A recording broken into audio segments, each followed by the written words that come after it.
Nous abordons ce soir la grande question de la contemplation.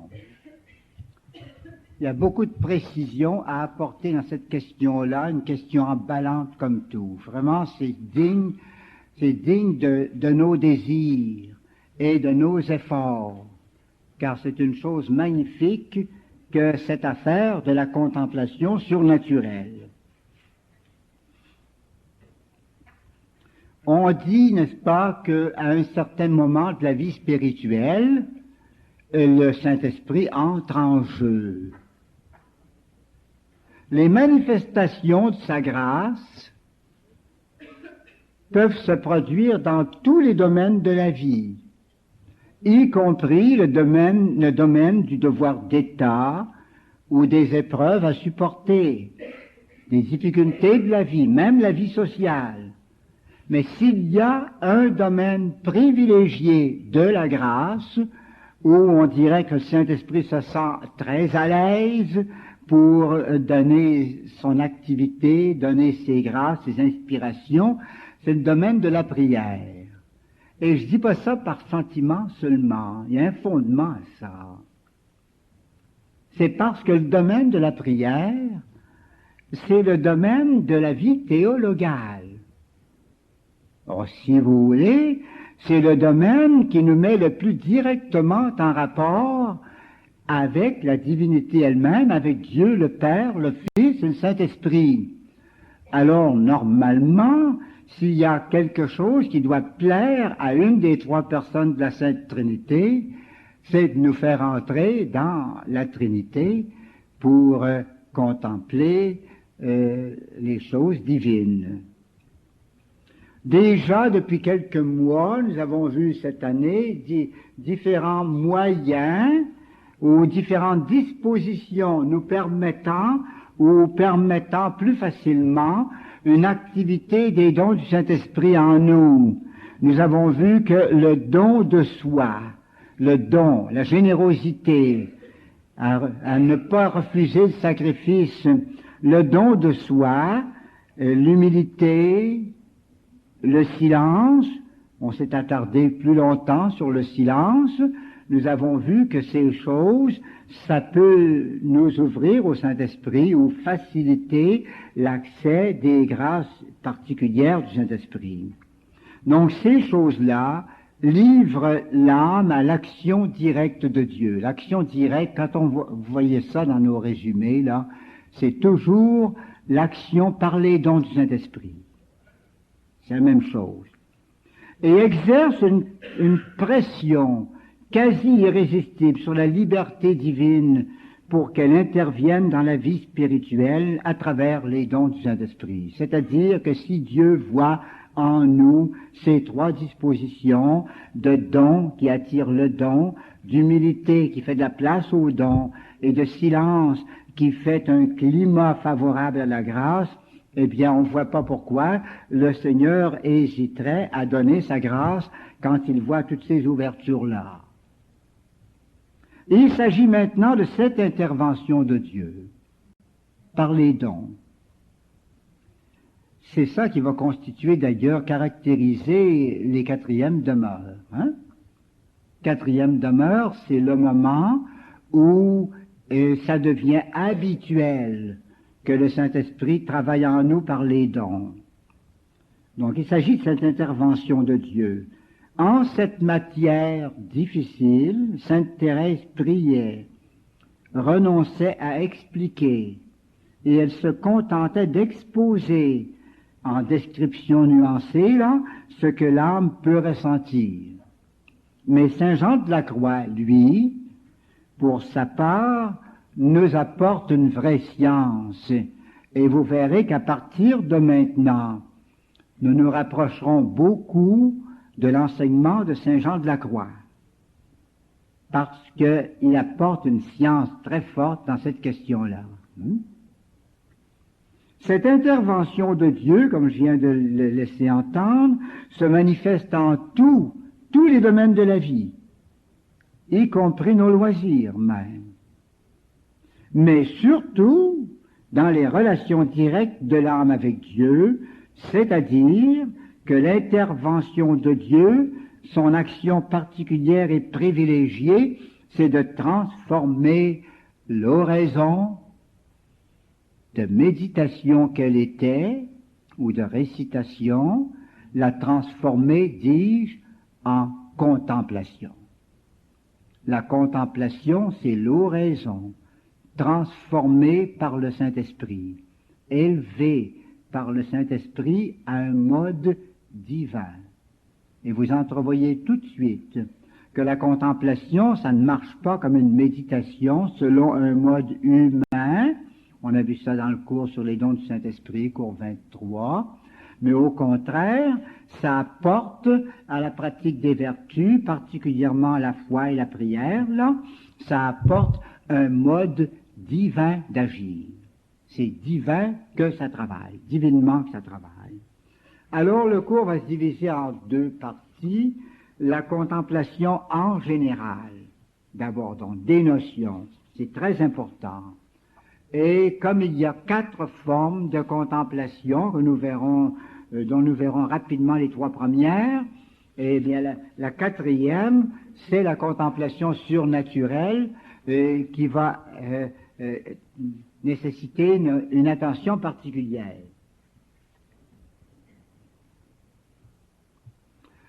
Bon, d'abord, on va écarter des sens trop généraux, hein, car le mot contemplation, ça se dit pour dire toutes sortes de choses.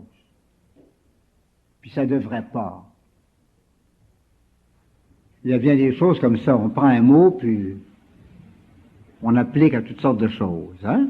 Une retraite, par exemple, c'est supposé être retiré, hein. Et puis on est supposé se retirer, mais maintenant c'est plus ça, tout le monde est ensemble, tout le monde parle. Bien, il appelle ça retraite, mais c'est pas une retraite. C'est d'autres choses de bien, tant qu'on voudra, mais c'est pas une retraite. Alors, si vous voulez que nous voyons clair dans la question, c'est de serrer les mots de près, prendre les notions dans leur sens strict, hein. D'abord, on va dire contemplation, si vous voulez, dans un sens très très large. Je l'ai entendu encore hier. Une personne va choisir un état de vie, et disons 2 sœurs dans la même famille. Ils veulent se faire religieuses toutes les deux. Une dit, moi, je choisis la contemplation, puis l'autre dit, moi, je choisis l'action. Quand on dit, je choisis la contemplation, il se peut bien que cette religieuse-là, je ne lui souhaite pas, mais il se peut bien qu'elle ne connaisse jamais la vraie contemplation. Qu'est-ce qu'on veut dire par là? On veut dire un état de vie où il y a nette prédominance de la prière sur les activités. Ben, c'est un sens très large, on ne peut pas parler de ça en spiritualité, hein? C'est un sens trop large et trop flou. On parle de contemplation aussi, vous allez le voir tout de suite, il y a des contemplations naturelles. La première sorte qu'on verra tout à l'heure, contemplation esthétique, on contemple les paysages, on contemple les œuvres d'art, et on fait une vraie contemplation, mais c'est pas de celle-là dont on va parler, hein?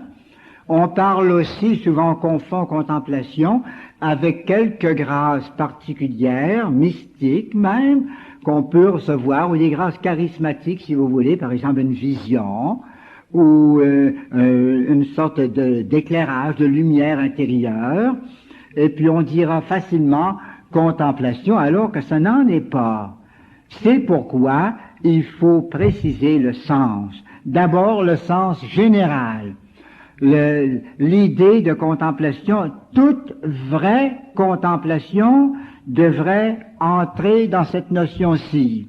Notion d'abord de Richard de Saint-Victor, un théologien ancien qui définit la contemplation comme ceci. Une chance que vous avez des feuilles, c'est en latin, on va voir clair. Perspicuus. Ça ressemble à quel mot, ça? Perspicace, hein? Perspicuus et liber contuitus. Contuitus, peut-être que ça fait difficulté pour plusieurs. Si je mettais intuitus à la place, ou intuitus, vous voyez tout de suite intuition, hein? Alors, perspicuus, donc quelque chose de perspicace, de perçant, et libre, libère, contuitus, donc une sorte de regard intuitif, là, pénétrant. Animi, c'est l'âme qui regarde. Hein? In reste sur les choses, les réalités, perspiciena, sur les choses qu'on a à regarder, que ce soit du matériel, du spirituel ou n'importe quoi. Si on regarde une réalité et qu'on la regarde d'un regard simple, perspicace, pénétrant, global, ça sera de la contemplation. Donc, une traduction un peu plus, moins cuisine, si vous voulez. J'ai donné une traduction de cuisine. On dirait, par exemple, un regard simple, perspicace et libre de l'âme sur les choses qu'on a à regarder. Mettons une vraie traduction française. Une vue globale, pénétrante, intuitus, hein? Amoureuse. C'est peut-être pas dans les mots, mais c'est dans la chose. On peut pas, si on n'aime pas, rester comme ça, là. Amoureuse qui attache l'esprit aux réalités qu'il considère.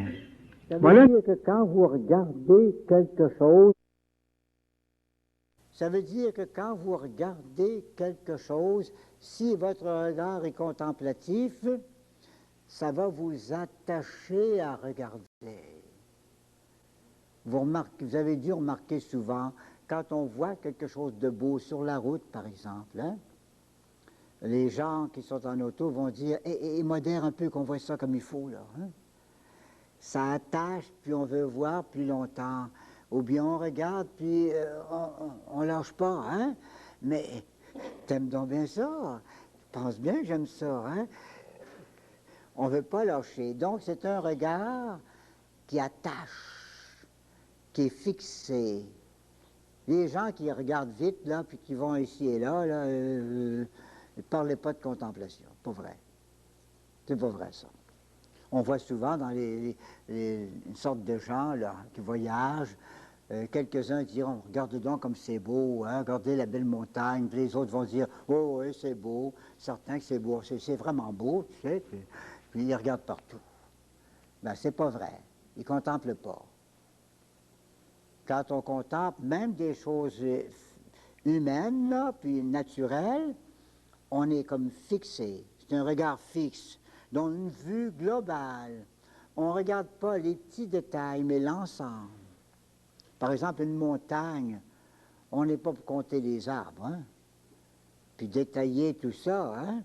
Alors, c'est la vue, la belle montagne toute rouge, toute en feu, le beau lac, hein? Pas pour regarder s'il y a des poissons ou s'il n'y en a pas. Ça, c'est pas contemplatif, hein? Mais le beau lac, c'est donc reposant de voir ça. Puis quand on passe là, on dit, allez lentement. Hein? Oh, c'est beau. Là, c'est un regard comme ça. Une vue globale, un tout, pénétrante. On veut voir, puis pénétrer dedans, là. Une vue, par exemple, si on contemple le ciel étoilé, c'est pas pour compter les étoiles, c'est pas contemplatif. C'est pour essayer de voir loin. C'est ici le sens. On regarde loin.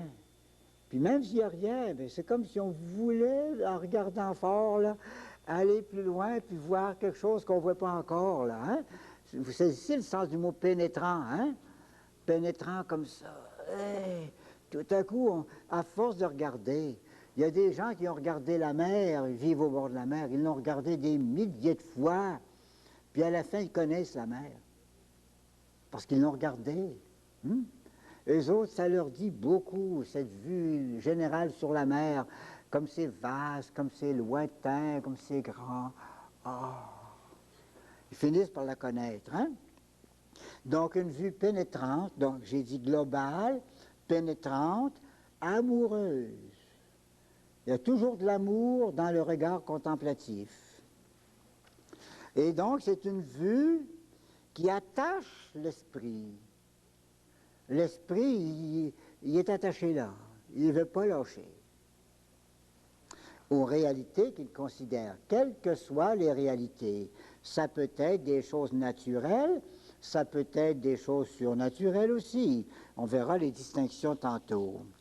Alors, si on remonte au grand docteur saint Thomas d'Aquin, lui, il va nous dire avec son style simple, c'est simple pas mal, hein?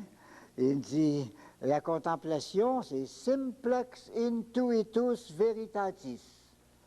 Hein, vous traduisez ça facilement, hein? Simplex, simple, intuitus veritatis. Regard sur la vérité. Regard simple sur la vérité. Alors, les Salmaticenses, il faut que j'explique ça un petit peu. C'est les théologiens de la ville de Salamanque. En Espagne plutôt. Même Saint Jean de la Croix a étudié là. Les théologiens de Salamanque, eux autres, c'était des carmes, mais non pas des dominicains. Ils étaient thomistes, mais thomistes carmes. Donc, ils avaient la nuance carmélitaine. Et les autres, vous voyez la différence. À la différence de saint Thomas, eux autres disaient la contemplation, c'est simplex intuitus veritatis, comme saint Thomas, mais ils ajoutaient sub influxu amoris, sous l'influence de l'amour. Saint Thomas dit l'essentiel. La contemplation, c'est un acte de connaissance. C'est pas un acte d'amour. Je me rappelle avoir scandalisé une bonne religieuse âgée, puis par-dessus le marché, elle s'appelait Thérèse d'Avila. Hein?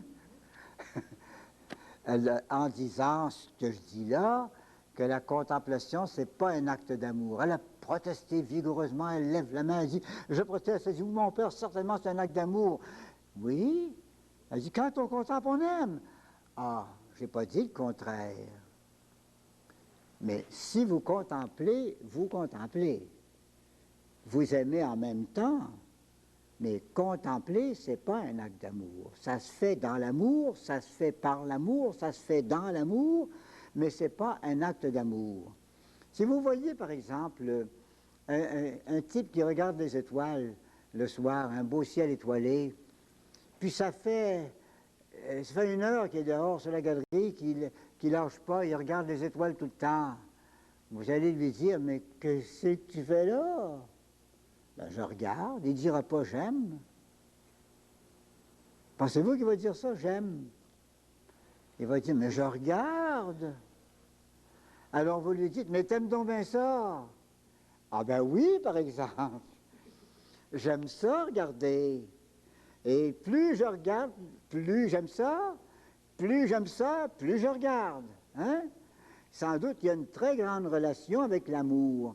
Mais l'acte même de la contemplation, c'est un acte de foi dans les choses de Dieu et c'est un acte de connaissance dans tous les cas. Toujours un acte de connaissance. Un acte simple. Simple, qu'est-ce que ça veut dire? Un acte sans discours, sans suite, sans suite d'idées. Vous ne tournez pas les pages dans la contemplation. Vous ne lisez pas les lignes. Il n'y a pas de discours qui suit les lignes comme ça, là. C'est pas ça. Contemplation, c'est tout d'un coup. Quand vous regardez la mer, par exemple, ben vous ne dites pas la mer, je vais prendre un livre pour mieux la voir. Vous la regardez, puis d'un seul coup d'œil, vous la voyez.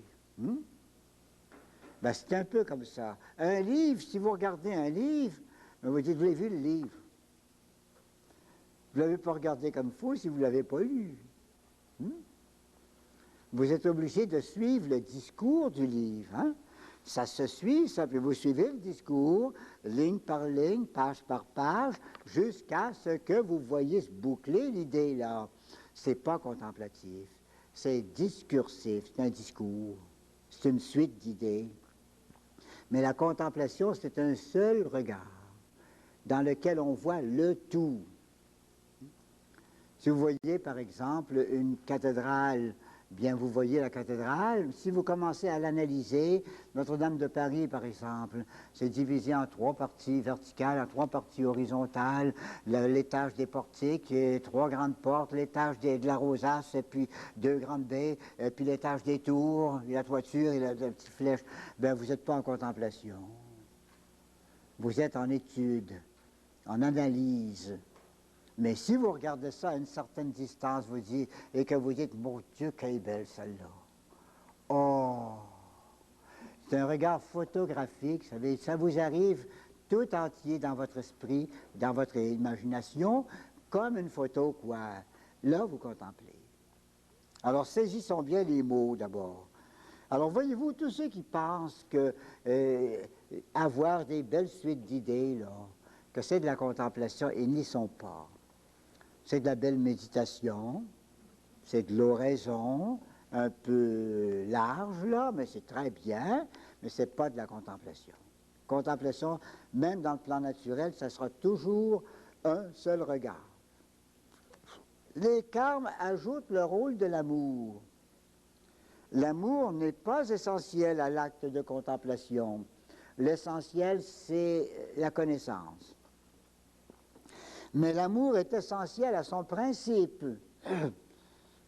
Ça vient de l'amour, la contemplation, et à sa fin, et ça retourne à l'amour. La contemplation, c'est entre l'amour et l'amour. En d'autres mots, c'est l'amour qui vous fait contempler, et la contemplation vous retourne à l'amour. C'est pour ça, dans les choses de Dieu, c'est formidable, ça. Si vous aimez assez le Seigneur, le Saint-Esprit vous aidant, vous allez contempler. Si vous contemplez, ça va vous ramener à un amour très fort du Seigneur. L'amour, c'est l'amour dans la contemplation qui fixe et simplifie le regard. Si vous n'aimez pas ça, vous ne fixerez pas votre regard, ni dans la musique, ni dans n'importe quoi. Hein? J'ai vu un jour à Montréal, à l'université, il y avait un petit concert. C'était un quatuor à cordes. J'avais été là. Il y avait des bonnes dames là devant moi. Elles ont bavardé tout le temps. Puis les autres avaient beau se débattre, le premier violon, le deuxième violon, alto, puis violoncelle. Elles bavardaient tout le temps. Puis en sortant, elles disaient, c'est donc beau, hein? C'est donc beau, hein? Oh, cette belle musique, cette belle musique. Elle n'avait certainement pas contemplé. Quand on contemple une musique, on ne veut pas entendre d'autre chose. C'est pour ça que les artistes sont si difficiles. Ils ne donnent pas de chance. Vous savez l'histoire de Toscanini, un grand directeur d'orchestre, et on lui avait donné une fois une magnifique montre en cadeau. Puis il est venu dans la salle de concert, et il s'est aperçu que ça bavardait partout dans la salle, là. Il a fait une pause. Il a essayé quelques mesures, puis il a vu que ça continuait à bavarder, alors il a tout lâché cela. Fini. Pris sa montre, il l'a lancé dans la salle. Il dit, vous n'êtes pas capable d'écouter de la musique, bonsoir. Venez les artistes, on s'en va. Ça l'avait blessé souverainement. Parce que lui, c'était son bonheur. Ça, c'est contemplatif. Hein? Alors, la même chose pour ce qu'on regarde. Regardez tout le tour avec toutes sortes de papillonnages, là, ça ne sera jamais de la contemplation. La contemplation, c'est fixe. Et qu'est-ce qui fixe le regard de foi dans le surnaturel? C'est l'amour. Richard de Saint-Victor, lui, il n'a pas mis intuitus, il a mis contuitus. Hein? On l'avait vu tout à l'heure. Alors, le mot contuitus, ça donne une idée d'ensemble. Hein? Globe. Hein? Un ensemble. Hein?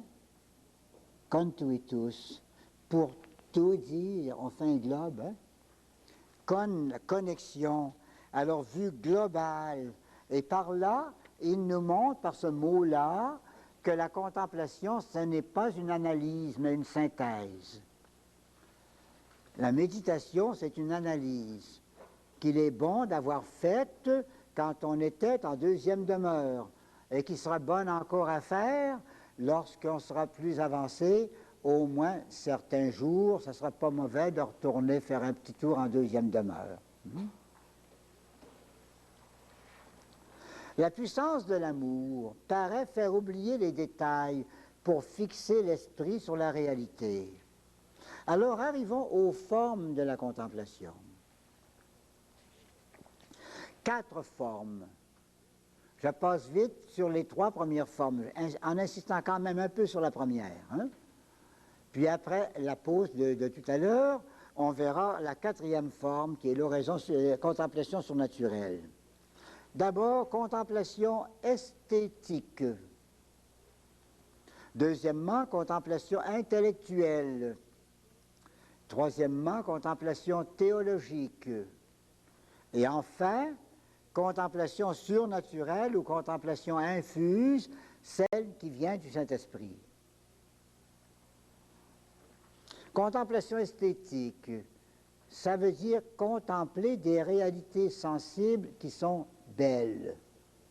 C'est la recherche du beau, l'admiration du beau dans la nature et dans les arts. Je me rappelle un très beau livre en 2 volumes, Le beau dans la nature et dans les arts, par Gaboury. Premier volume, c'était tout sur les choses de nature. Il distinguait dans la nature les éléments de puissance, comme les montagnes, les masses, les rochers, et puis les éléments de grâce, comme les fleurs, les petites rivières, des choses comme ça. Hein? Dans la nature, on voit de très, très belles choses, hein? À partir du ciel. Le ciel est tout bleu, ou bien le ciel tout rouge, ou tout en feu, le matin ou le soir. Il y a des choses magnifiques, là, hein? On est émerveillés. Dans ce temps-là, ce n'est pas le temps de dessiner les nuages. Hein? C'est le temps de dire c'est beau, puis viens voir ça. Hein? Vous avez des belles choses comme ça aussi, des montagnes. Je me rappelle avoir vu le Mont Blanc. Tout proche. Une vallée nous séparait. J'étais aussi haut de l'autre côté, aux Ouches, en France, là. Puis en face, c'était le Mont Blanc. Hein? Alors, il était dans les nuages. Il me restait un quart d'heure avant de partir de là. Heureusement, pendant ce quart d'heure-là, il est arrivé un bon vent. Puis l'une après l'autre, les aiguilles du Mont Blanc ont émergé là, du nuage. Hein? Et après quelques minutes, il était là dans sa splendeur, une magnifique montagne. Et en face, il y avait un hôtel pour dire la messe, là. Une grande pierre. C'était une maison de retraite qui était en face. Dehors, là. Ah, c'est beau. Et toutes les petites chambres des retraitants, c'était des chambres toutes tournées vers le Mont Blanc, avec tout ce côté-là en vitre. Ils allaient là pour des couples, hein? Passaient 5 jours de retraite, 6 jours de retraite dans ce beau pays-là. L'hiver comme l'été. L'hiver, bien, ils s'en allaient ensuite en raquette, prendre des conférences, puis ils retournaient dans leur petit nid, là, pour regarder ça. Ah, c'est beau! On ne se lasse pas, hein? Alors, vous avez les choses de la nature, hein? Même dans les petites choses, les belles fleurs, par exemple, ou même les toutes petites choses, là, on admire parfois des êtres tout petits, mais on les regarde en contemplation. Hein? Il y en a qui regardent seulement pour étudier. Pas pareil. Pas pareil du tout.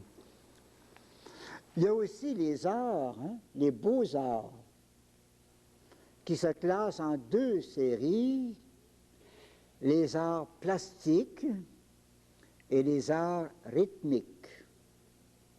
Les arts plastiques, on en nomme 3, c'est classique. Vous regardez, vous avez la peinture, un tableau, la sculpture, statue, et l'architecture. Une belle architecture, c'est beau à voir, hein? Surtout dans l'ensemble. Il y a beaucoup d'analyses pour le faire, mais quand c'est fait, c'est un regard d'ensemble qu'on aime porter vers ces grandes choses-là. Hein? Dans la sculpture, il y a des choses tellement belles aussi. Les sculptures de Michel-Ange, par exemple, malgré tous les courants du monde, là, il reste quand même que la Pietà de Michel-Ange, hein, même dans des milieux comme New York et les grandes expositions internationales, c'est le morceau principal. Rien qu'une sculpture, c'est tellement beau. Vous regardez ça, puis vous êtes en face de la Madone et son fils sur ses genoux, là, que c'est beau. J'avais une fois on avait organisé une exposition missionnaire à l'Oratoire Saint-Joseph. J'étais en charge du kiosque des Pères Rédemptoristes. C'était en 1942. L'oratoire n'était pas fini, c'était encore vaste là, hein, tout ouvert. Et alors nous avions, nous autres, les Rédemptoristes, dans le temps, un kiosque qui ressemblait à une petite pagode chinoise ou vietnamienne. Hein. C'était rouge et or avec des toitures superposées là. Hein. Alors, nous avions quelques petits articles à montrer, pas tellement, parce qu'on ne voulait pas tellement faire un magasin, tu sais. Mais entre autres, j'avais un petit lion en bois de fer, sculpté par un Vietnamien. C'est très dur, c'est dur comme du fer. Quand ce bois-là a vieilli un peu, il n'y a pas un ciseau qui peut l'entamer. C'est plus dur que le marbre, c'est dur comme le fer. Hein? Alors, ce petit lion-là était tellement beau. Il y a un monsieur qui s'est approché. Il dit, Père, c'est beau ça. Je dis, sans doute, c'est beau. Il dit, me permettez-vous de le prendre dans mes mains? Il l'a pris dans ses mains. Il l'a regardé 1 heure de temps. Je me suis aperçu qu'il pleurait, de grosses larmes. Et après 1 heure, il me l'a remis en disant, Père, je le garderai bien, vous savez. Et là, il dit, vous savez, pour trouver aussi beau que ça, en sculpture, il faudrait remonter jusqu'à Michel-Ange. C'était un petit artisan qui avait vendu ça 5 piastres au Vietnam. Et là, il ajoute, le monsieur, il dit, vous savez, je m'y connais en sculpture. Je suis sculpteur moi-même, sculpteur sur bois et spécialisé dans la sculpture d'animaux. J'ai jamais rien vu de pareil. Là, il était vraiment en contemplation, muet d'admiration, était une extase presque. Hein? Il ne pouvait pas détacher ses yeux de ça. Vous voyez tout de suite le sens des mots, là. Hein? Quelque chose de pénétrant, de charmant, d'amoureux. Hein? C'est ça. Hein? Vous avez ensuite, après la sculpture, vous avez l'architecture. Vous en avez un modèle, je pense, que vous pouvez voir en avant. C'est une église assez simple, mais très belle quand même. C'est l'église du Bon Secours à Montréal. Hein? Alors, l'architecture a fait plusieurs chefs-d'œuvre, beaucoup de chefs-d'œuvre dans le monde. Il y a des choses merveilleuses. Et quand vous les regardez en détail, c'est de l'étude. Si vous les regardez dans une vue d'ensemble, c'est une contemplation. Vous avez aussi les arts rythmiques. Il y en a 3. Oh, dans les arts plastiques, on en a inventé un 4e. Je pense que mon confrère est en train d'entrer là-dedans. C'est l'art de la photographie. Photographie s'est tellement développée depuis quelques années que maintenant on commence à dire c'est digne de figurer parmi les beaux-arts, les grands arts du beau, là. Alors vous avez ensuite les arts rythmiques, la poésie. Là, c'est le rythme, c'est le mouvement des idées, le mouvement des phrases, le mouvement des mots. Alors, si vous écoutez pour avoir tout le sens, c'est de l'étude. Mais si vous aimez ça, entendre une poésie bien rythmée, puis qui tombe, là vous êtes devant un art, l'art de la poésie. Vous avez ensuite la musique, le plus profond de tous les arts. Il n'y a rien au monde, dans l'humain, puis dans la nature, qui peut aller plus loin en profondeur que la musique. Souhaitons que ce soit la bonne profondeur. La musique, ça, vous n'avez pas de limite. Dans la poésie, vous êtes limité par les phrases, par les mots. Hein? On ne peut tout de même pas inventer. Tandis que dans la musique, prenez une symphonie de Beethoven, par exemple, hein? Ça, c'est de la musique. Eh bien là, chacun va y trouver sa propre profondeur. Si vous êtes peu profond, vous l'écoutez superficiellement. Si vous avez plus de profondeur, vous pénétrez davantage. Et aller plus loin encore. Il n'y a pas de limite là-dedans. Vous pouvez aller en profondeur, pas comme ça, en profondeur, très, très, très loin par l'art de la musique, la vraie musique, pas la mécanique de la musique, mais la vraie musique, l'inspiration musicale, l'intuition musicale, c'est incroyable. Alors vous avez ensuite la chorégraphie, on disait la danse. La danse en elle-même, c'est pas toujours très artistique, surtout certaines danses qu'on connaît, mais la chorégraphie, c'est-à-dire les mouvements du corps, les ballets par exemple. Le vrai bon ballet, c'est un art, et un très bel art, hein, que plusieurs ont manié à la perfection. C'est vraiment beau. Là, le rythme, c'est le rythme du corps humain, hein, qui fait des mouvements gracieux ou des mouvements de force ou de surprise, que sais-je encore, mais c'est toute beauté, ça. Et entre ça, puis en deçà du grand art du ballet, vous avez la chorégraphie. Autrefois, nous avions de belles chorégraphies dans nos messes solennelles. On a fait sauter ça, vous savez. On n'a pas le temps de faire de la chorégraphie à la messe, mais quand on était diacre sur diacre, tous les pas devaient se faire en même temps. Hein? Tourner de la bonne façon, jamais tourner n'importe comment, pas marcher jamais comme ça. Hein? Ça va communier comme ça maintenant. Mais il y avait toujours le mouvement, il y a un mouvement d'ensemble, et ça tournait gracieusement, avec majesté souvent, dans les églises, là, le retour de communion, tout ça. C'était un art, c'est l'art de la chorégraphie.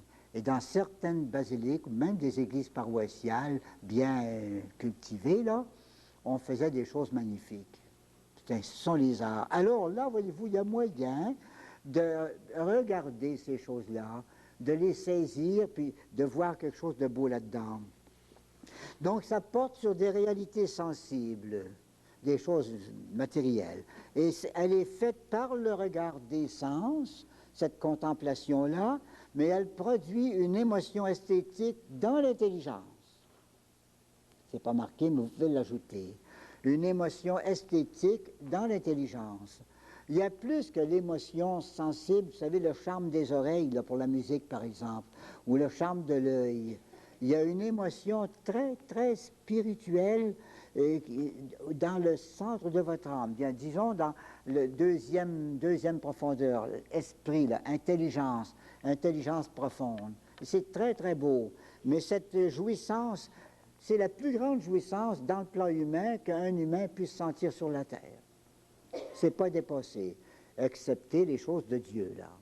Mais dans le plan humain, c'est le sommet, ça. Cette émotion esthétique. Mais ça prend si peu de choses pour la détruire. La moindre petite distraction, vous perdez tout ça. Je me rappelle, par exemple, c'était à Sherbrooke, et puis on exécutait le Messie de Handel à la cathédrale de Sherbrooke. Moi, j'étais ailleurs, donner une conférence. On m'avertit après le cours, ils ont dit, ils ne sont pas rendus loin, ils ne sont pas encore rendus à l'Alléluia, c'est à peu près au milieu. Allez-y donc, puis ça va être ouvert, vous pouvez entrer. Ah, c'était bien. On s'est tenu en arrière, hein, parce qu'on arrivait en retard. À un moment donné, là, le directeur se débattait tellement, hein, que son petit côte, là, son habit, il nous passait presque par-dessus la tête. On éclate de rire, fini le plaisir esthétique. Fini. Suffit d'un farceur ou d'une histoire qui arrive, là, puis ça tue tout de suite le plus beau. Pour ça on est très délicat du côté des artistes. Hein? La moindre petite chose, une blague, un petit mot entre les dents, là, hein? Un petit geste ridicule, là, tout de suite le plus beau est mort, hein? Vous le perdez. Vous voyez encore la même chose, mais ça ne vous donne plus cette émotion si spirituelle qu'on a même dans les choses matérielles. Ça, c'est la première sorte de contemplation. Je m'y suis attardé un peu parce que ça aide un peu à comprendre les autres. Contemplation intellectuelle. Celle-ci, évidemment, ce n'est pas des choses, là, ce sont des réalités plutôt de notions. Hein?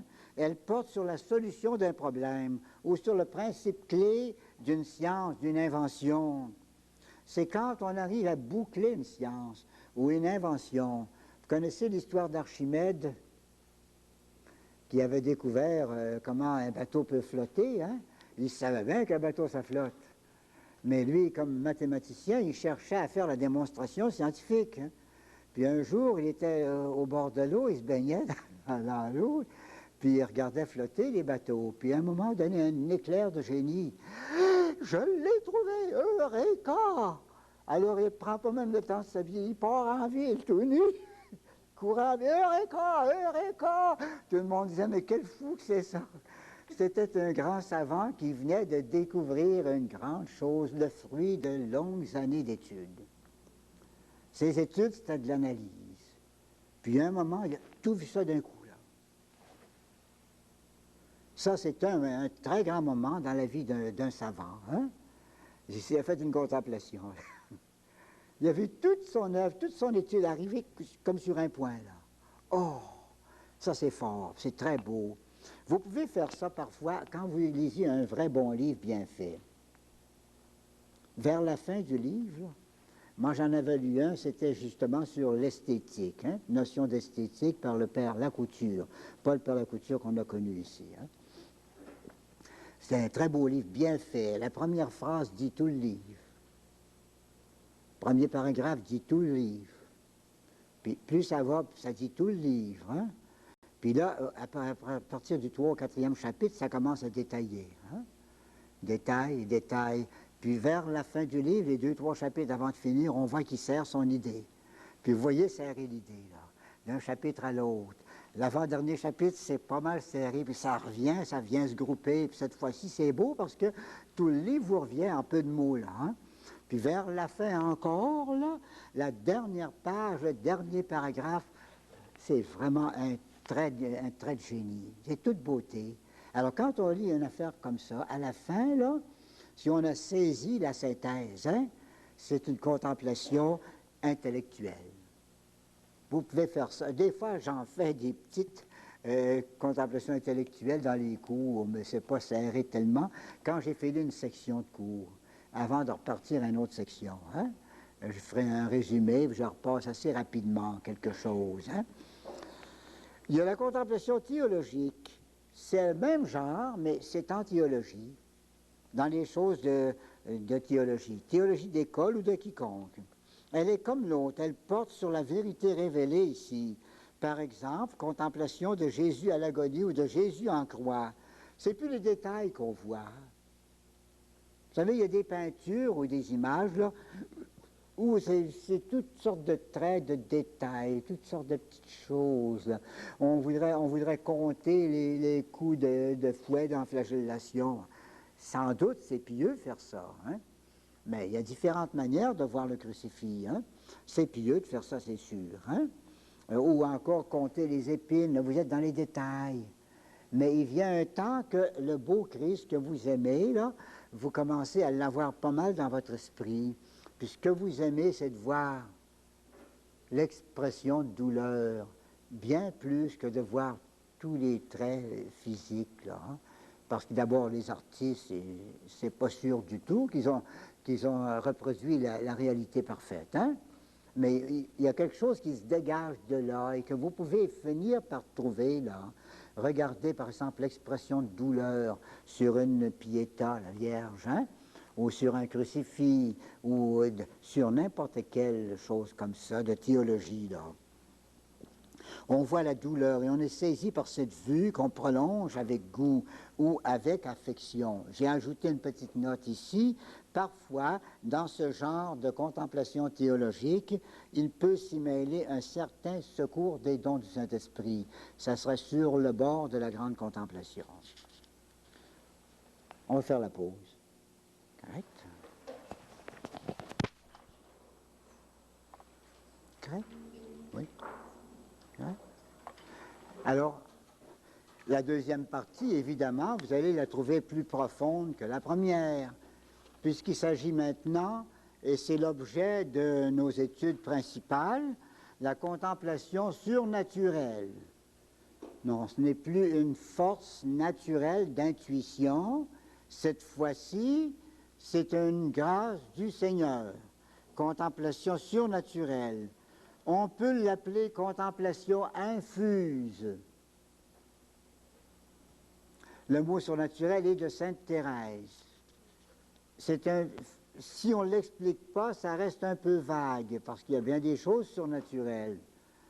Mais si c'est expliqué, ça va bien. Moi, je préfère le mot contemplation infuse, car la contemplation, c'est une infusion du Seigneur, du Saint-Esprit. À chaque fois, c'est pas comme un charisme qu'on a reçu une fois, puis qu'ensuite on peut exercer plusieurs fois quand on veut. C'est pas ça. À chaque fois, c'est une infusion du Seigneur. Peut-être qu'aujourd'hui, il vous donne la grâce pour un quart d'heure, une demi-heure de contemplation. Peut-être que demain, vous ne savez pas pourquoi, mais vous n'avez pas cette grâce-là. Alors faites comme tout le monde, méditez comme tout le monde. Peut-être que vous allez venir à l'avoir, disons, assez régulièrement, pas loin de une fois par jour, dans vos oraisons privées. Alors on dira que vous êtes en quatrième demeure, quand ça deviendra assez habituel. Hein? Mais ce n'est pas... Il peut vous lâcher aussi, il peut cesser un jour ou l'autre, il dit aujourd'hui je ne le donne pas, c'est tout. Il est parfaitement libre, le Seigneur, c'est pas un don qui est à vous, et dont vous ferez ce que vous voulez. Vous avez le don des langues, bien vous parlez ou bien vous ne parlez pas. Hein? Vous dites, moi j'aime bien pas parler. Tu l'as le don des langues, bien je ne parle pas. Ou bien je vais parler. Hein? Ça, c'est vous qui menez votre affaire dans des charismes, là. Mais dans ça, ce n'est pas un charisme. C'est une infusion chaque fois. Puis si demain, vous ne la donnez pas, bien vous ne l'avez pas, c'est tout. On fait d'autres choses, on prie comme avant. Donc, ça peut s'appeler contemplation infuse. On peut l'appeler aussi, on l'appelle moins souvent, contemplation passive. Ça veut dire que, contrairement à l'autre, ce n'est pas un acte que vous voulez faire vous-même, c'est un acte que Dieu vous fait faire. C'est-à-dire qu'il fait en vous. Vous recevez l'action de Dieu qui vous fixe à regarder le Seigneur. Ou encore, l'autre mot, il est bon, mais on le dit moins souvent, à peu près jamais, la contemplation mystique. La contemplation des contemplatifs mystiques. Là. Cette contemplation dont je parle maintenant et dont il sera question jusqu'à la fin des cours, jusqu'au 56e cours, c'est la forme la plus haute de toute contemplation et c'est elle que habituellement on appelle tout simplement la contemplation. Dans la vie spirituelle, quand on dit avec des spirituels qui s'y connaissent, qu'on dit c'est une grâce de contemplation, c'est celle-ci. Hein? Si on dit bien la grâce de contemplation, vous ne l'avez pas reçue encore, c'est celle-ci. Vous pouvez contempler les trois autres formes, mais ça n'a pas les mêmes effets. Hein? On peut contempler d'une façon esthétique tant qu'on veut, envoyer fort, regarder le soleil, puis regarder la lune, puis regarder les arbres et les fleurs. Hein? Mais ça, là, si le Seigneur vous le donne, c'est merveilleux. Et c'est ça qu'on appelle contemplation. Alors, la notion, qu'est-ce que c'est? C'est un regard simple. On l'a vu, toute contemplation est un regard simple. Sur la vérité, c'est la notion générale de saint Thomas.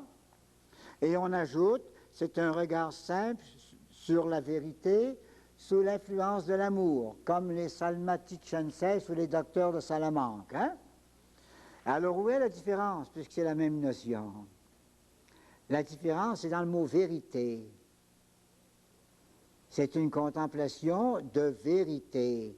Mais cette fois-ci, c'est une vérité que vous ne trouvez pas naturellement. C'est le Seigneur qui va vous montrer quelque chose de sa vérité. La vérité ici, ce n'est plus la formule dogmatique ou la formule dans laquelle on dit la théologie, là, mais c'est la vérité divine elle-même. La formule dogmatique, vous savez les mots, vous en voulez des formules, vous en avez plein votre credo. Vous n'avez pas peur des mots, là? Je crois en Dieu, Père Tout-Puissant, en une formule. En Jésus-Christ, son Fils unique, en une autre. Notre Seigneur, qui est né de la Vierge Marie, c'en est une, ça. Hein? sont des formules dogmatiques. Le dogme s'exprime en formules qui ont été dites soit par la Bible, dans la Sainte Écriture, soit par les théologiens qui, en réfléchissant, ont trouvé des formules pour dire ces vérités-là. Donc la vérité ici, quand on contemple, ce n'est plus la formule que vous contemplez, mais c'est la vérité divine elle-même. La formule, ça c'est comme une enveloppe.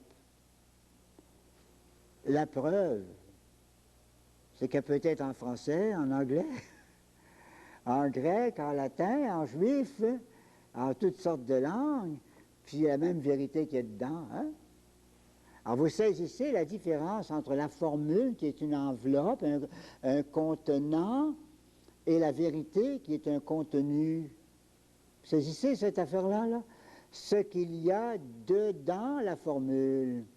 Quand vous lisez une phrase de théologie, mais vous vous dites, mais qu'est-ce que ça veut dire, ça? Qu'est-ce qu'il y a là-dedans? Qu'est-ce que je vais prendre là-dedans? Ben écoute, là, toi, tu vas prendre, en faisant le tour, tu vas essayer d'expliquer chaque mot, puis dire, je pense que j'ai trouvé quelque chose là. Prenez par exemple, Dieu immense. Un exemple. Dieu immense. La formule, c'est l'immensité de Dieu. Immensus Deus. Dans le symbole de saint Athanase. Bon. Immensus Deus. Dieu immense. Le mot immense, c'est un mot qui est fait avec deux mots. Im ou in, qui veut dire ne pas, c'est la négation. C'est non et pas. Hein? Puis mens, c'est la mesure. Mensuration. Hein? Mensura, la mesure. Hein? Alors, ça veut dire Dieu ne se mesure pas. Essayez pas de le mesurer, vous ne serez pas capable.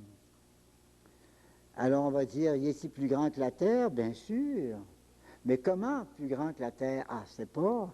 Il est-il plus grand que le soleil? Certainement, mais comment plus grand? Hein? Puis là, vous n'arrivez jamais. Puis quand on dit plus grand que tout l'univers, bien alors là, tout l'univers, il y aura encore peut-être des mesures. Hein?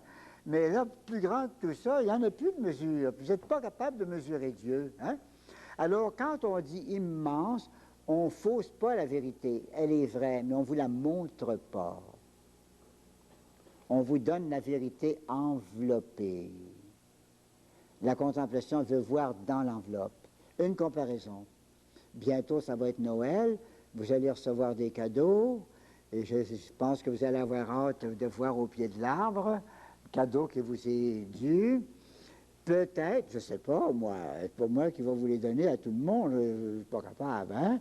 Mais peut-être que c'est vous qui allez avoir le plus petit cadeau. Une petite boîte de rien. Puis d'autres vont avoir une grosse boîte comme ça, hein? Qu'est-ce que c'est, une couverture de laine? Qu'est-ce que c'est, des têtes d'oreiller? Qu'est-ce que c'est ça? Ah ben mon Dieu, c'est un vase pour la cuisine. Qu'est-ce que c'est? Ah ben, que sais-je encore? Puis vous avez une petite affaire comme ça. Ben, vous dites, petit cadeau, ça doit être riche.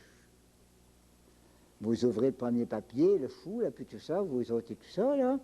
Puis vous arrivez devant une belle petite boîte. C'est marqué montre Bulova.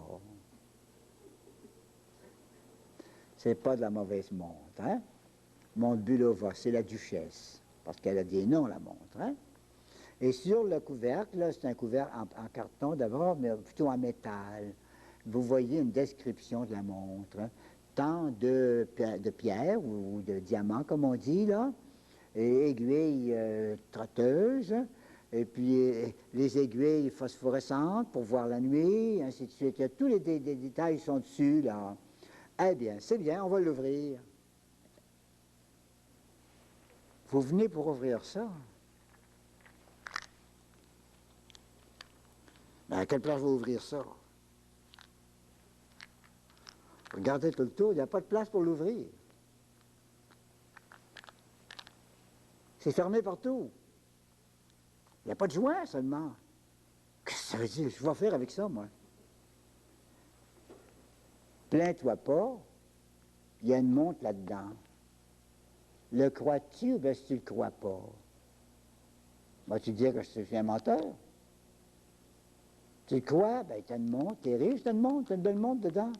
Tu peux pas la voir. Tu peux la savoir. Et dedans. Mais maintenant, vous dites, mais ça ne me satisfait pas, ça. Hein? Parce que je voudrais voir. On est fait pour voir. Qu'est-ce que vous allez faire? Regardez, vous allez regarder la lumière du soleil, si c'est possible, là.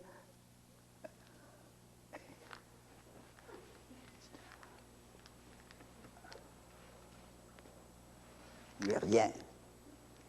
Regarde encore.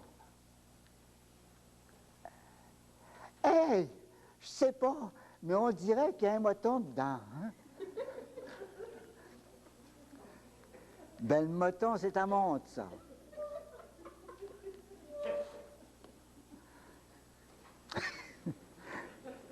Tu n'es pas capable de la sortir, mais elle est là.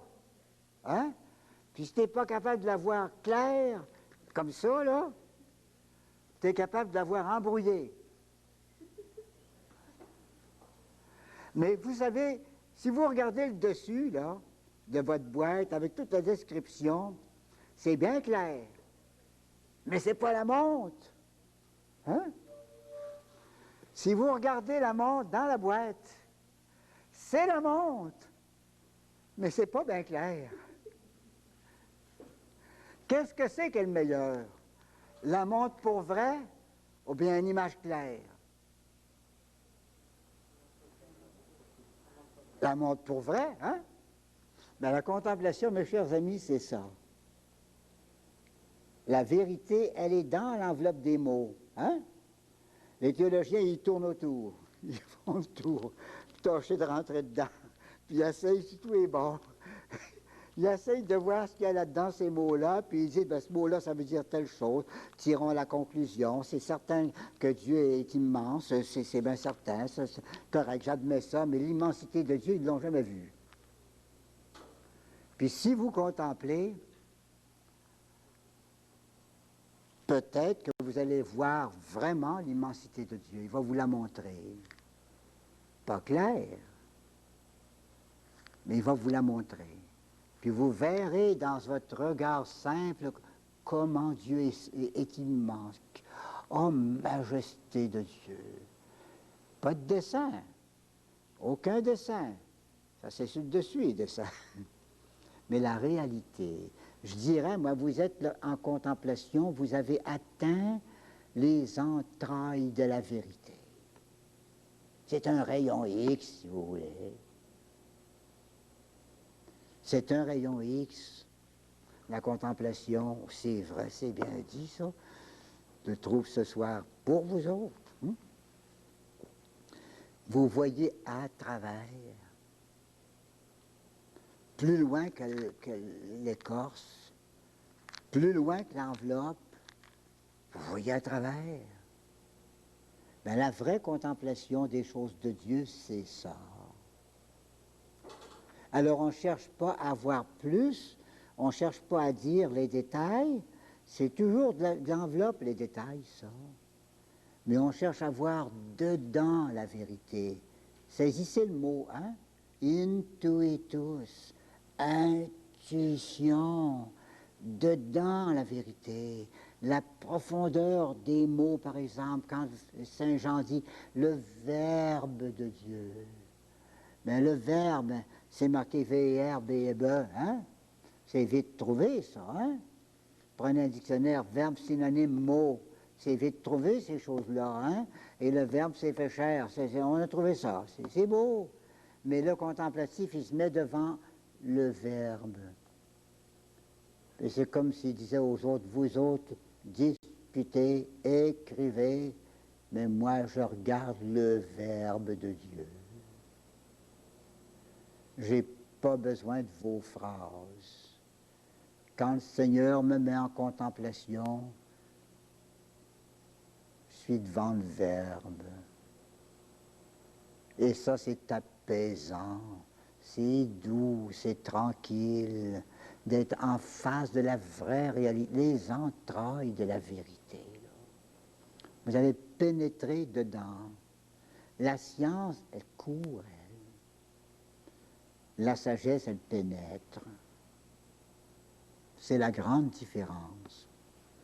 Alors, c'est ça une idée de la contemplation. L'objet propre, cette vérité dont il s'agit, c'est la foi.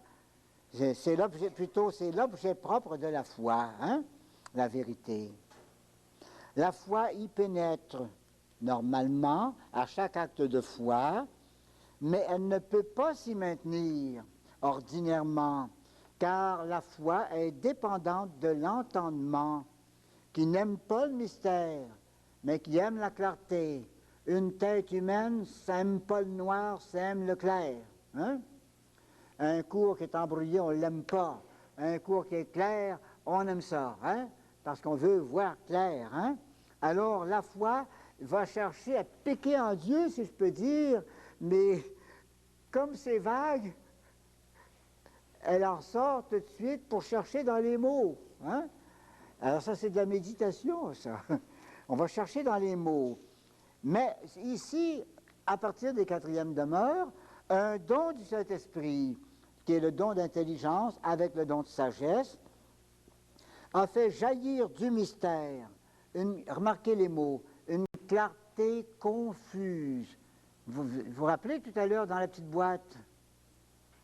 C'était une clarté pas distincte, mais confuse. Hein? Une clarté confuse qui fait trouver saveur et paix et qui retient la foi ou l'y ramène à se reposer. C'est-à-dire, quand les dons du Saint-Esprit travaillent, votre foi, elle aime reposer son regard, parce que alors, le don du Saint-Esprit la tient là. Si le don ne fonctionne pas, vous n'êtes plus capable, vous cherchez des mots pour vous appuyer, des phrases. Mais s'il vous tient là, vous n'avez plus besoin de mots, puis il vous attache là, cette vérité-là. C'est attachant comme tout. Puis comme il y a de l'amour avec tout ça, bien, vous êtes pris là-dedans. Hein? C'est beau. La foi, alors, ne regarde plus un instant, piquer une petite pointe dans la vérité, mais elle contemple continuellement. Une demi-heure, une heure peut-être. Vous êtes là à regarder dans l'intérieur de la vérité de Dieu. Vous n'êtes pas capable de le répéter avec des mots clairs, c'est pas possible. Mais au moins, vous savez que vous êtes devant quelque chose de vivant, les entrailles même du mystère de Dieu. Cette contemplation est pleinement surnaturelle, c'est le mot de Sainte Thérèse, contemplation surnaturelle. Son objet, c'est la vérité divine elle-même et non pas les mots. Son mécanisme, c'est la foi, perfectionnée par un don du Saint-Esprit. Donc, c'est très surnaturel, dans l'objet et dans le mécanisme. Ici, j'explique un petit peu le mécanisme. Hein? Le mécanisme est mis en mouvement par l'amour. L'amour est au commencement de la contemplation. L'amour est au principe du mouvement de la foi vers la vérité divine. Si vous n'aimez pas Dieu, vous ne le regarderez pas. Alors, ça commence par l'amour. Mon Dieu, je vous aime et je veux vous regarder. Et regarder, c'est la contemplation. L'amour, ça vous amène à la contemplation. Dieu intervient par l'amour pour maintenir la foi en son objet. Comme il vous donne en même temps de l'amour, alors ça vous tient là. C'est par les dons de l'esprit d'amour que se produisent ces interventions divines. C'est à un contact, à une union d'amour qu'aboutissent l'adhésion de la foi et l'emprise divine. C'est du contact d'amour que procède la connaissance contemplative. En bref, c'est une science, une connaissance, mais c'est une science d'amour. Et ça s'appelle souvent comme ça. La science d'amour, c'est lorsqu'on lâche les livres et qu'on regarde Dieu dans l'amour. Sagesse secrète. Maintenant, je vais aller beaucoup plus vite pour terminer ce cours-là. Tout ce qui a été dit, c'est très riche de doctrine, là, ce soir, mais il y a toutes les quatrièmes demeures pour les expliquer. Là, je sème l'idée. Hein? Les effets. Les effets sont très profonds et extrêmement variés. On en nomme deux ici. La valeur de connaissance. Connaître, c'est mieux que de ne pas connaître. Hein? Souligné par des philosophes. Mais voici, à part ça, un autre effet indiqué par saint Jean de la Croix. La contemplation conduit à l'union parfaite, ou union par transformance et ressemblance d'amour. pour Saint Jean de la Croix, c'est le plus direct moyen, le grand moyen pour arriver à l'union parfaite avec Dieu. Le chemin de la contemplation. L'âme, l'effet essentiel, c'est l'effet essentiel, ça, la transformation. L'âme y est comme un miroir exposé au soleil. Vous savez qu'un miroir exposé au soleil, bien, il devient soleil. Il a les propriétés du soleil, la clarté, la chaleur. Vous savez peut-être que dans les Pyrénées en France, sur le bord de l'Espagne, là, il y a, c'est très récent, il y a une espèce d'atelier, manufacture, là, où on scie l'acier au moyen des rayons du soleil. On a installé 83 immenses miroirs. Des miroirs tous movibles, hein? Pas inamovibles, movibles chacun. Il y en a 83, c'est une immense affaire. Ça peut avoir 100 pieds de hauteur et 50-60 pieds de large, là, hein? Plein de grands miroirs, et puis qu'on peut actionner avec des pitons, des traits, là, de façon à concentrer. Ils reçoivent tous le soleil, hein? Alors on s'arrange par des obliques, là, pour concentrer les rayons du soleil accumulés sur chacun de ces 83 miroirs, les concentrer sur un point. Alors la force du soleil qu'il y a là-dedans, ça vient couper l'acier. Ils font passer une feuille d'acier, puis le rayon la coupe. C'est commencé en France depuis quelques années. Vous avez fait peut-être une expérience quand vous étiez jeune, hein? On prend un petit miroir, hein? Puis on fait toutes sortes de choses avec ça. Même on peut allumer le feu avec ça. Donc le miroir devient soleil. L'éponge dans l'océan, elle a les propriétés de l'océan, hein? Elle peut laver, elle peut contenir l'océan, c'est toute une affaire. Une bûche jetée dans le brasier, on y reviendra là-dessus, dans le cours 44, et c'est très beau. Alors la bûche devient feu, elle est transformée en feu, c'est du feu en bâton si vous voulez, hein? Un tison. L'âme est purifiée, éclairée, parée de la lumière, de la beauté et des richesses de Dieu, transformée de clarté en clarté jusqu'à la ressemblance du Verbe de Dieu. Ça prend du temps évidemment, c'est toutes les demeures 4, 5, 6 et 7 que ce travail-là de la grâce va se faire. Maintenant, pour terminer, les signes. Y a-t-il moyen de savoir si vous avez contemplation ou non? Vous aimeriez ça de savoir, hein? D'abord, il y en a qui ne veulent pas qu'on les dise, les signes. J'ai un confrère qui autrefois m'a disputé pas mal. Il m'a pris à part. C'est supposé être un saint homme, un spirituel. Il m'a pris à part, puis il dit, je pense que vous avez tort, père. On ne doit pas dire ça, ces signes-là. Non, non. Qu'est-ce que c'est que vous voulez dire à la place? On les lance dans l'abandon au Seigneur. Ah, oui. Oui, mais il dit, pourquoi vous ne voulez pas dire les signes? Ben, c'est parce qu'ils vont avoir des illusions. Puis si on ne dit pas, pensez-vous qu'ils n'auront pas?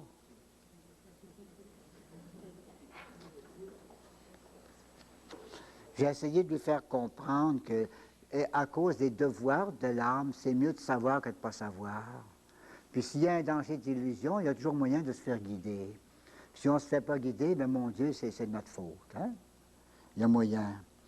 Et à cause des devoirs, les devoirs par rapport à la contemplation, et ce n'est pas un jeu d'enfant. Alors quand le Saint-Esprit travaille, il faut être capable de répondre à son travail. Hein?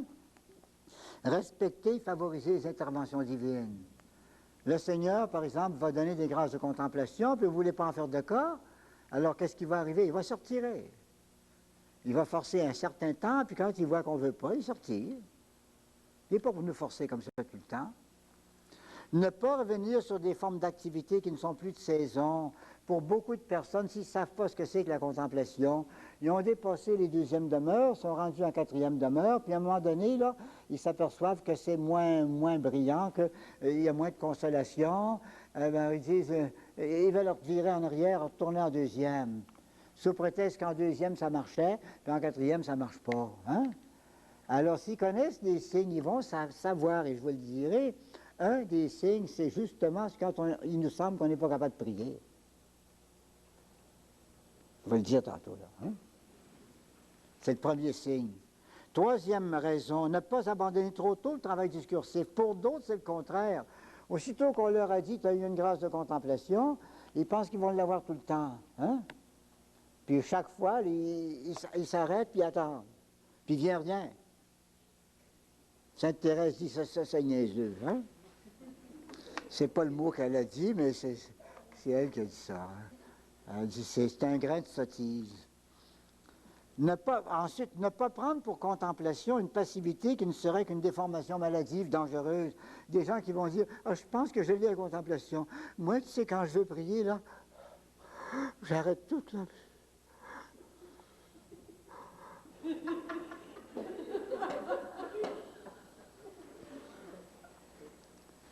C'est malade, ça. C'est malade, ça. Déformation maladive, dangereuse. Il faut savoir les signes, puis les savoir comme il faut. Voici les signes. Il y en a deux qui sont négatifs, puis un positif. Deux signes négatifs. Surprenez-vous pas, le premier signe de contemplation. Et ces signes-là, c'est pour chaque fois. Dites pas, je les ai eus. Si vous n'avez pas de main, vous n'avez pas de contemplation de main. Chaque fois que vous priez, il faut vos trois signes pour être sûr que c'est de la contemplation. Hein? C'est signe que la grâce de contemplation est là. Hein? Premier signe, impuissance des facultés. Ça veut dire quoi? Pas capable de méditer. Vous étiez capable avant. Pas capable de parler au Seigneur. Vous ne trouvez plus rien. Pas capable même de méditer avec un livre, de lire un livre, puis vous venez pour comprendre le livre, vous ne comprenez plus rien. Un livre même que vous aimez, vous le relisez, puis cette fois-ci, vous l'aviez compris 2 ans avant, puis maintenant vous ne le comprenez plus. Ça ne marche pas, ça s'efface à mesure. Mais ça ne rentre pas dans votre mémoire, ça ne vous rentre pas dans l'entendement, ça passe tout droit, quoi. C'est un signe, ça. C'est pas absolu. Il faut les deux autres avec. Deuxième signe, dégoût général, ou au moins, ça ne se dit pas toujours de la même façon, qu'il n'y ait aucune attache à quoi que ce soit. Quand il vous arrive que vous n'êtes pas capable de méditer, bien vous dites, qu'est-ce qui m'arrive? C'est moi qui laisse le Seigneur ou c'est le Seigneur qui m'abandonne? Je ne sais pas, hein? Il faut se poser des petites questions. Est-ce que c'est de la paresse? Ou bien est-ce que je suis malade? C'est évident que je suis malade, ça ne médite pas bien, hein? Bon, mais s'il n'y a pas ça, vous étudiez, puis ça marche très bien. Une demi-heure après, vous voulez contempler, ça ne marche pas. Vous avez la même intelligence, hein? Le même entendement, et un livre pas trop difficile, vous l'aimez le livre, vous l'avez déjà lu. Puis là, ça ne marche pas du tout. Vous ne trouvez rien. Alors on dit, ça doit dépendre de Dieu. Puis là, vous êtes inquiet. Je ne voudrais pas avoir abandonné le bon Dieu. Il ne faudrait tout de même pas que je lâche tout ça. Ça allait trop bien. Seigneur, Seigneur. Ben, c'est votre deuxième signe. Seigneur, Seigneur, une espèce d'angoisse. Saisissez là. Puis là, vous l'avez tout le temps, celle-là. Mais au moment de votre oraison, il y a la première, l'impuissance des facultés. Et le troisième signe, lui, est positif. C'est une attention amoureuse à Dieu. Ça veut dire que si vous vous abandonnez, que vous ne cherchez pas à travailler, à réfléchir, vous n'essayez pas de mémoriser rien, vous faites la paix, là, tranquille, là, si c'est vrai que vous avez une contemplation, vous allez goûter le Seigneur. Un silence tranquille, ah, ça y est, vous avez vos trois signes. Peut-être qu'un quart d'heure après, vous n'avez plus le goût. Ah, on va revoir si les autres signes sont là. Vous relisez, ah, ça marche, vous n'avez plus de contemplation, vous n'avez pas le premier signe, vous n'avez pas le troisième. Ça va? Maintenant, on reviendra à tous les détails là-dessus. Longtemps, mais il y a plusieurs cours, à partir du cours 36 jusqu'à 42. C'est là-dedans. Hein? Maintenant, quelques petits détails. Les deux premiers signes disent surtout la présence des dons contemplatifs. Ça veut dire que le bon Dieu travaille en vous. Le troisième signe va dire la qualité de votre contemplation. S'il y a beaucoup de goût, c'est signe que le Seigneur vous prend pas mal. Le cas individuel. Le troisième signe, donc le goût, là, difficile à découvrir.